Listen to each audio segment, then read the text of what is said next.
Meet Jess, an ICU nurse. She's got 80,000 saved after 5 years of brutal 12-hour shifts. Meanwhile, Brisbane's median house price just hit $977,000. She's on an $88,000 salary.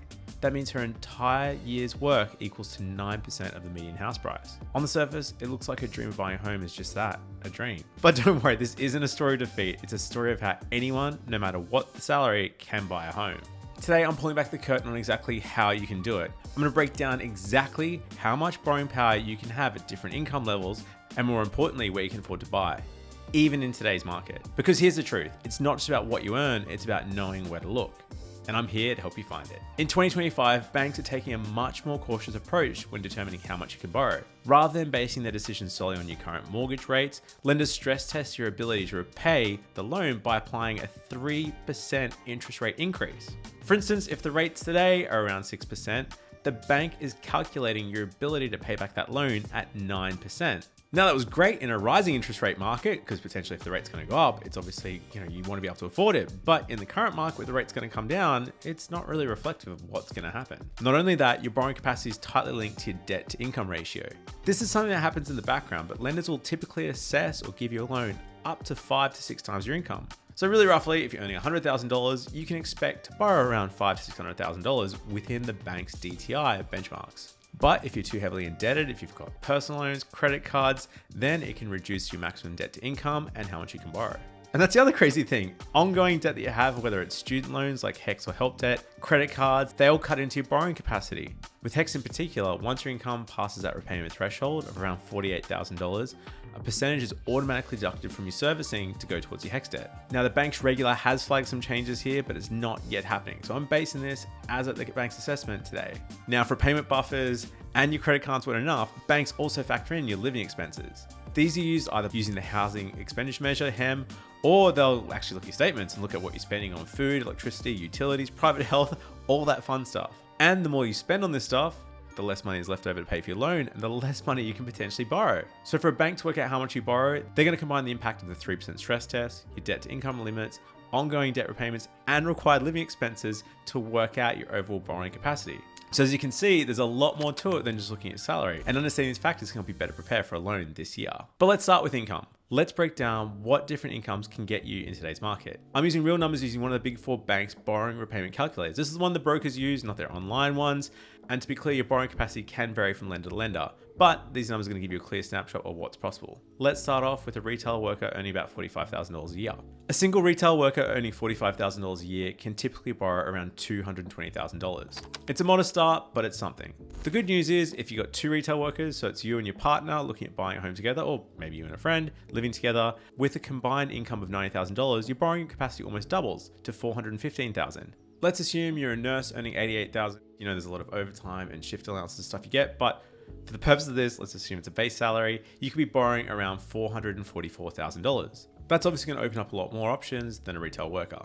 For a lawyer or professional earning $125,000, this would give you a borrowing capacity of up to $620,000. The high income obviously gives you a higher loan. And with all these figures, we're assuming that there's no HECS, no credit cards, and very minimal living expenses. For high income earners with a combined income of $250,000, so if you're in a dual income household pulling $250,000 together, one partner might be on 100, the other's on 150,000, you could qualify for a loan of about $1.3 million.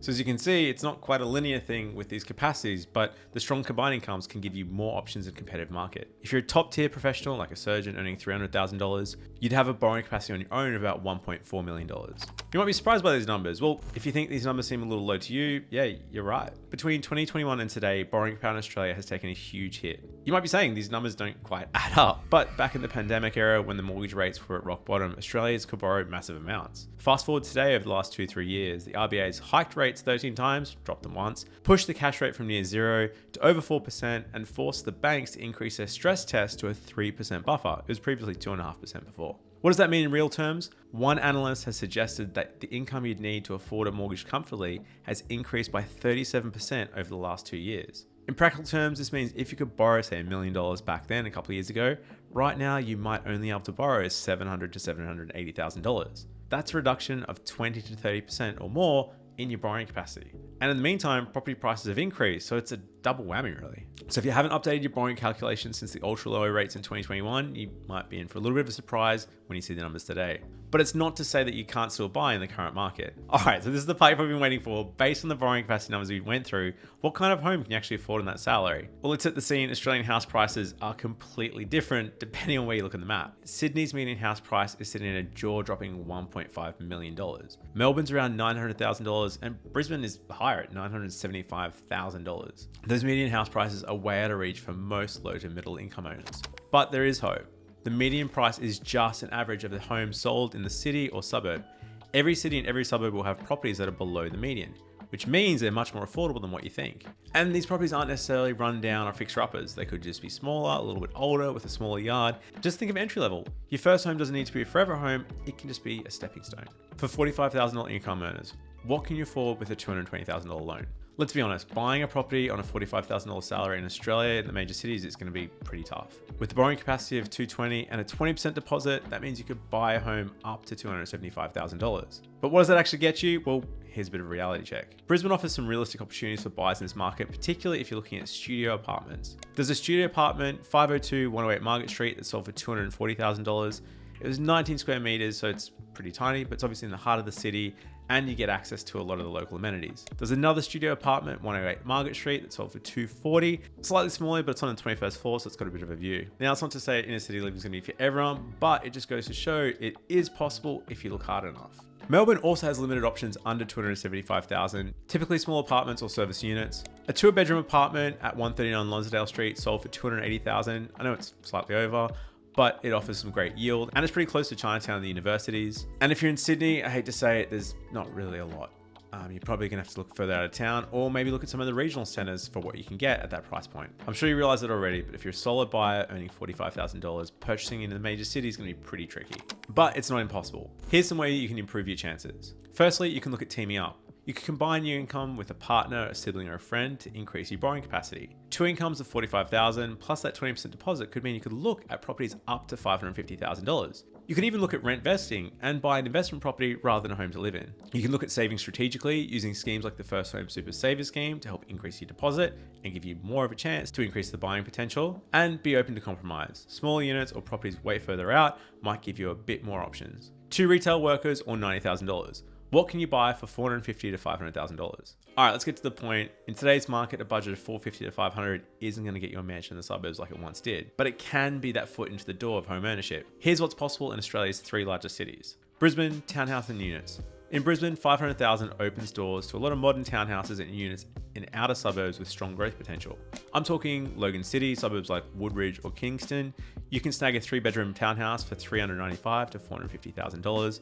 You're about 25 to 30K to the city, but potentially has a pretty good rental yield and is pretty close to the schools. Springwood, there's units sold here for $460,000. With prices rising, there's a lot of demand there. Or look in Kippering, for $450,000, you can get a 2-bedroom unit with a pretty good rental yield. Melbourne's outer suburbs and aging units offer a pretty good entry point. You got Craigieburn, 30Ks north, with a 3-bedroom townhouse here for $420,000 to $460,000. Point Cook, 25 kilometers southwest, you get a 2-bedroom for about $440,000. Or Roxburgh Park, older 2-bedroom townhouses occasionally come up for under $400,000. Sydney's brutal market makes it a lot tougher, but it doesn't mean it's not possible. Blacktown, about 30Ks west, has some basic 2-bedroom units for about $450,000. Liverpool offers older 2-bedroom units or townhouses around $480,000. And the reality is, if you want a standalone house, you may need to look at that rent vesting strategy in further regional New South Wales while living in the city. The strategies in this price point are looking at overlooked suburbs. Suburbs like Logan in Brisbane or Craigieburn in Melbourne. Blacktown and Sydney offer some good growth potentials while being able to get in under the median house price. And try and compromise smartly. Prioritize suburbs with new infrastructure for those train lines, or properties that need renovations. You might have to get your hands dirty to get something a bit cheaper than everyone else. For high income earners, what does $750,000 buy you in 2025? If you're only about $125,000 as a lawyer, your borrowing power, assuming you've got a deposit, is up to around $700,000, so it's going to give you some options looking around the city. In Sydney, you'd be looking at townhouses in Western Sydney, like Roos Hill. These might be a bit above $700,000, but still possible. You can look in Hurstville, some of those older 2-bedroom apartments that range from sort of 680 to 740. Or if you want to go further out, you can look at Mount Druitt, 40 k's west. Occasionally there's a 3-bedroom house for 7 or 750 that needs a bit of work there. Melbourne's outer suburbs offer some lifestyle without sacrificing too much. You can get freestanding homes in Craigieburn, 26 k's north, 4-bedroom houses on 600 square meter blocks sell for 730 to 760. Pretty family friendly, and you got access to the train. You got Brunswick East if you're looking for units, about 710 to 740, and you're only about 15 minutes away from the city. And Brisbane has some really good buys. You can look in Oxley, just check out for floods and that sort of thing. For the mid 700s, they're about 20 minutes north of CBD. You can look at townhouses near infrastructure like Logan Central, and you can look at areas for Olympic growth, like potentially the Gabba, I guess depending on what happens on the stadium, which is still going through, but still you're in a city, you got good access to town, which is always nice. If you're earning $250,000 combined or $300,000 solo, it's going to give you a bit more capacity. You're looking at homes between $1.3 to $1.4 million. So here's what's possible. In Melbourne, you might be looking at townhouses in Carlton. They're around $1.3 million. Footscray, you can look for a 4-bedroom place for about 1.35, or Mornington if you want to get further out. Brisbane, you might be able to jag a house in Indooroopilly, sort of an older style, for 1.4-ish. Wollongabba, you could get a townhouse for there, or look at Redland Bay if you're wanting waterfront for 1.3 mil. The unfortunate thing in Brisbane is in a lot of inner city suburbs, if you want to be within 10 kilometers of the city, around $1 million is almost the opening price. It's kind of the minimum you're going to pay for a house in those areas. So do more research to see what you need. If that budget isn't working, then you have to look at the sister suburb strategy, where you look at the next one along, house that have the same fundamentals or is close to the city. I've got a whole other video on that, or look further out. So there clearly are options. It might not be the ideal ones that you want as your first home, depending on your budget, but it is possible depending where you look.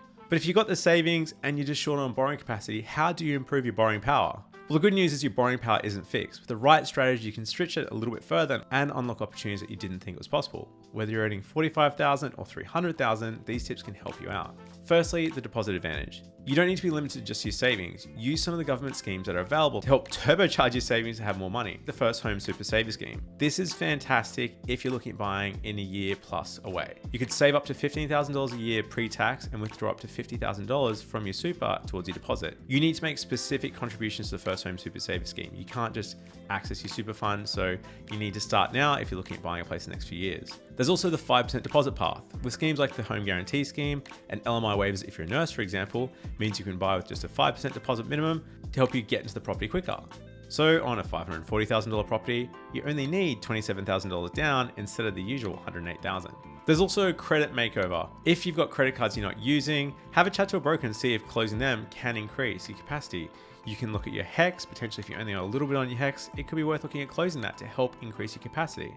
Things like novated leases absolutely shred your borrowing capacity. So if you're thinking about getting an electric car because of all the tax advantages, chat to your broker first, because that can potentially reduce your borrowing capacity by hundreds of thousands of dollars. The other thing you can do, which might not be the nicest thing to do, but it's possible, is increasing your income. If you're a shift worker, you can take on extra shift penalties, do overtime, or look at getting a second job. If you're working your primary job, say 30 hours a week, and you get a second job, some banks will want you to hold that second job for at least 6 months to accept the income, just to make sure it's manageable. So keep that in mind. You can't just go out, apply for a second job, apply for the loan next day. They generally want you to have held it for a little bit just to make sure you're not burning the candle at both ends. Also keep in mind there's different approaches to do that. You can look at that rent vesting strategy. So potentially if you're living in Sydney and you can only afford a $300,000 home, then it's a perfect opportunity to look at an investment property, maybe regionally, at something you can afford, or keep saving until you can get into the market. Borrowing capacity can get complicated depending on the situation, but if you get anything from this video is it's not set in stone. There's things you can do to improve it and increase that number a lot. Working with a good broker can help you with that. At Hunter Galloway, we're mortgage brokers. We help home buyers across Australia. If you want a free assessment, if you're confused by the online calculators, if you're not sure how much you could potentially can afford, hit us up. On our website, we can do a free assessment. Go to huntergalloway.com.au. Hope you guys enjoyed the video. Let me know what you think in the comments below. And until next time, I'll see you later.